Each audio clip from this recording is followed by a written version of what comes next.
Employers must provide workers with instructions that meet which requirement? Written in large print, downloadable from the internet, in a format each worker understands, available in audio. When workers arrive on site, what is the first thing they should do? Make sure that the site team knows they are there. Get their tools out of the store and start work. Walk around the site to inspect the work from the day before. Enter the site by the easiest route and start work. Who should you speak to if the work of another contractor is affecting your safety? Your supervisor, your workmates, the contractor, the contractor's supervisor.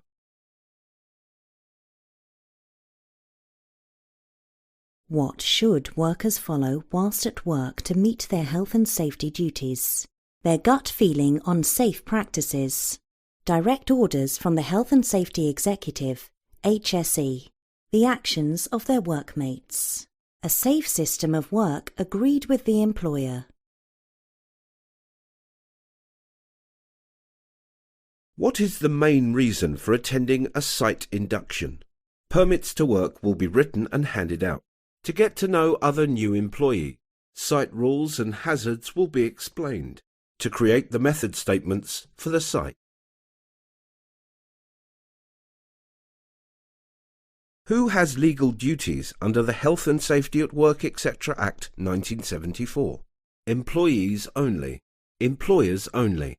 Only self-employed people. All people at work. A worker finds a way of working that is quicker than the method statement they have been given. What should they do? Get their work done more quickly so they can leave early. Continue to follow the safe system of work for the task. Inform work colleagues so they can work this way. Get more work done so they can earn more money.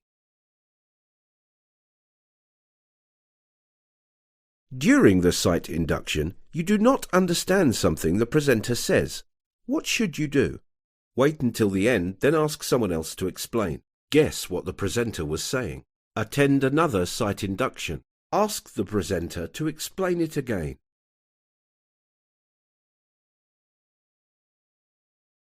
You have witnessed a serious accident on your site and are to be interviewed by a Health and Safety Executive, HSE, inspector. What should you do?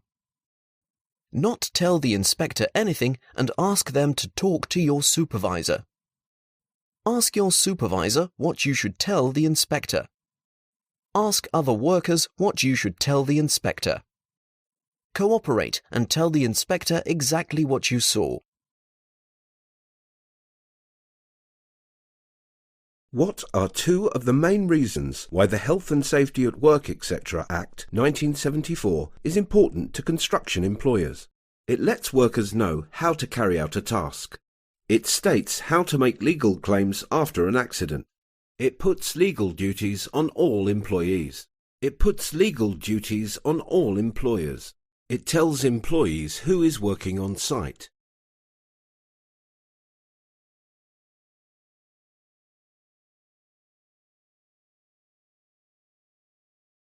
General site rules would not normally include information about which one of the following: personal protective equipment, PPE, site induction procedures, near-miss and accident reporting, names and addresses of workers.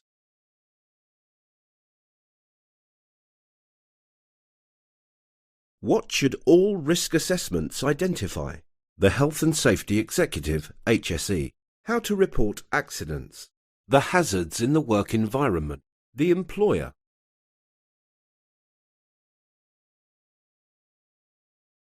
What is a toolbox talk? A sales talk given by a tool supplier. A short training session on a particular safety topic. Your first training session when you arrive on site. A talk that tells you where to buy tools.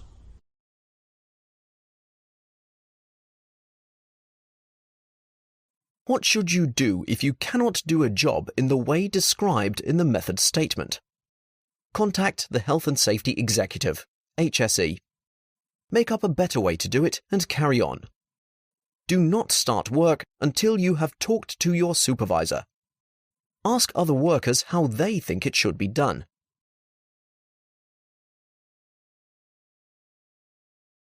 After watching you work, a Health and Safety Executive, HSE, inspector issues an improvement notice. What does this mean? You are not working fast enough. Your work has improved since the last visit. You need to improve the standard of your work. You are not working in a safe way.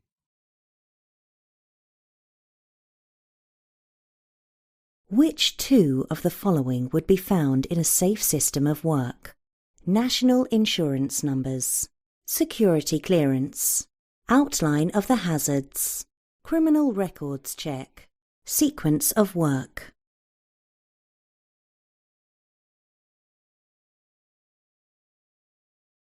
How would you expect to find out about health and safety rules when you first arrive on site? By reading the health and safety policy, by asking other workers to show you around, during the induction, in a letter sent to your home. In which document should the safe way of carrying out a task be described? Instruction manual, method statement, order sheet, work program. What is the main reason for understanding the fire and emergency procedures on site? To know what tools and equipment can be used during an emergency.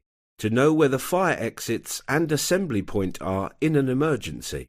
To help you to get time off work in an emergency. To stop anyone leaving site in an emergency. Who is responsible for managing health and safety on site?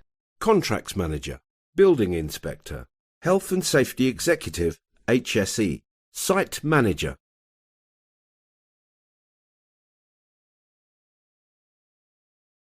What should you do if the safety rules given in your site induction seem out of date as work progresses? Speak to your workmates to see if they have any new rules. Speak to your supervisor about your concerns. Nothing, as safety is the site manager's responsibility. Make up your own safety rules to suit the changing conditions.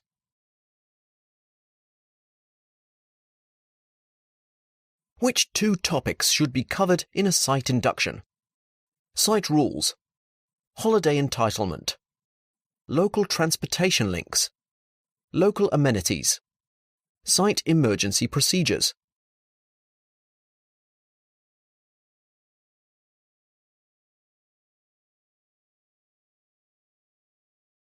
Showing consideration to neighbours of the site and members of the public is whose responsibility? The site supervisor, only the client of the project, everyone working on the site, the health and safety officer.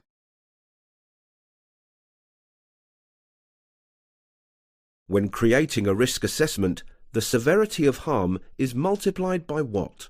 The likelihood of harm occurring, the number of workers on site, the cost of injury or harm, the area of the construction site.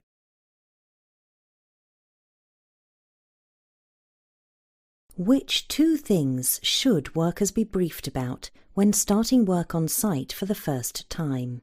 Overtime payment schedule, welfare facilities, emergency procedures, public transport timetable, the name of the company owner.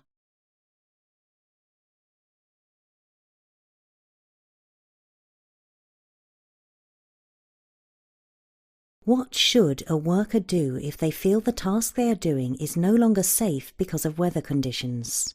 Carry on working if others are doing so. Carry on working because they are following the method statement.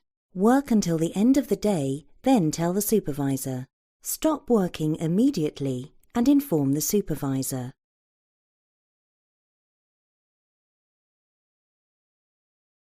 Which of the following is your legal duty as a worker? To write method statements for site tasks, to report anything thought to be dangerous, to continue to work until all tasks are completed, to write risk assessments for site tasks.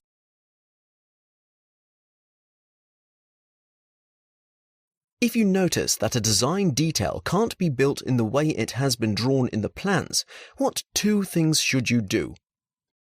Keep quiet, as it will mean more work for you. Raise the issue with your supervisor before you start work. Only make the changes when they are approved in writing. Leave that detail out altogether. Build it as you think it should be done.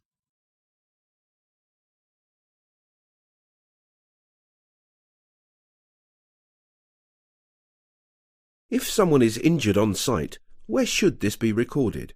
On the Safe System of Work plan, in the method of work, in an accident book or record, on the site plan.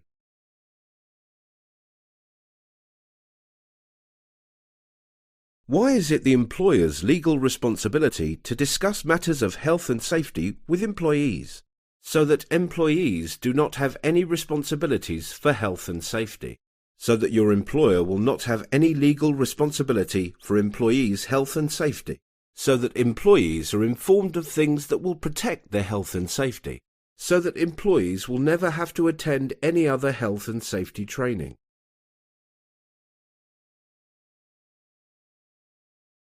If a worker fails to report a near miss, what could happen? The company could go out of business through neglect. The site manager will be sacked immediately. The employee could get a large fine. The near miss could be a serious accident next time. A risk assessment is undertaken for what purpose? To find out who was responsible for an accident, a way of reporting risks to the client, to identify hazards and control risks at work, to act as an incident register.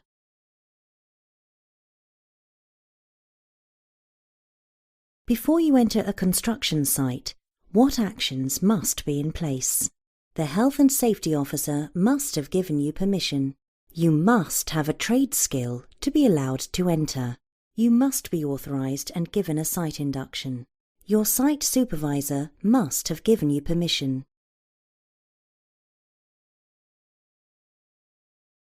Which 2 of the following are the employer's legal duties towards people at work? Provide and maintain clean welfare facilities. Inform you of hazards and risks at work. Pay wages and overtime directly into the bank. Provide them with free transport home. Supply meals free of charge.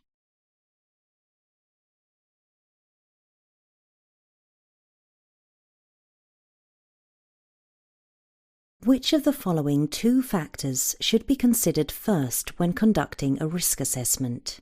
The financial impact of the assessment, the likelihood of the hazard occurring, name and address of the workers, potential negative publicity associated with incidents, the seriousness of harm that could occur.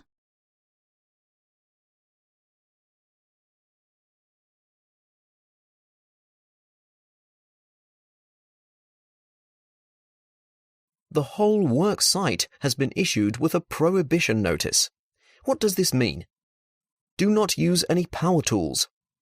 Stop work because the site is unsafe. Finish the job and go home. Continue with site work.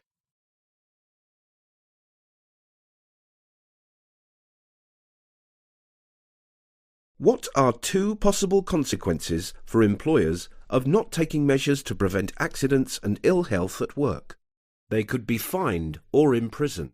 They will have to change the site layout for emergency vehicles. They will need to employ more people. They will damage the environment. They will lose time and money due to the cost of any accident or ill health.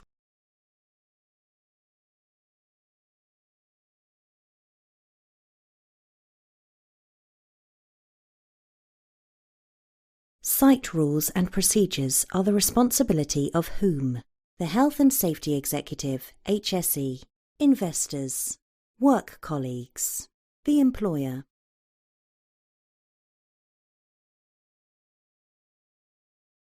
Why is the Health and Safety at Work, Etcetera Act important to you as a worker? Give 2 answers. It states how employees should carry out a task. It puts legal duties on all employees. It states how to make legal claims after an accident. It puts legal duties on all employers. It tells employers who is working where on site.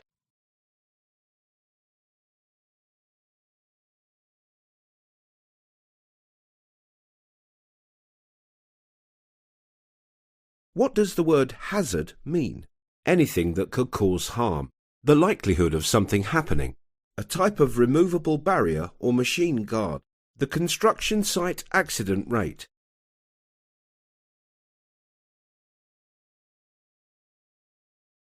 What are two possible consequences for you if your employer does not prevent accidents and ill health at work? You will have worse welfare facilities on site while improvements are made. You may suffer an injury affecting your health and well-being. You won't get the training required to continue working on site. You may not be able to work, which would affect your income and family life. You will have to work longer hours to earn more money.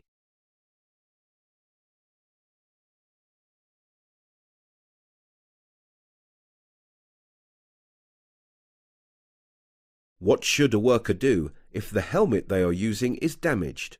Put a sticker over the damaged area. Replace it immediately. Report it at the end of the day. Use it, but keep checking it.